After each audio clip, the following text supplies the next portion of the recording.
Face wash అనుకున్నారా? కాదండి, aloe vera జెల్లు. Video అయితే పూర్తిగా చూడండి, మీకే తెలుస్తుంది. అలోవెరా జెల్లు చర్మానికి అలాగే హెయిర్కి కూడా చాలా మంచిది కదండి. ఇదైతే సైంటిఫిక్గానే రుజువైంది. ఇది ఎలా చేశానో చూడండి.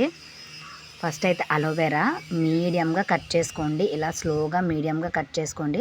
అలాగే అలోవెరా అనేది ఇలా మందంగా ఉన్నదైతే చాలా బాగా వస్తుందండి. అదే ఒకవైపే కట్ చేయడం వల్ల జెల్లా ఫామ్ అవ్వకుండా ముక్కలు ముక్కలుగా వచ్చే అవకాశం అయితే ఉంటుంది. ఇలా మీడియంగా కట్ చేసుకుంటే ఇలా జెల్లా అయితే ఫామ్ అయిపోతుందండి.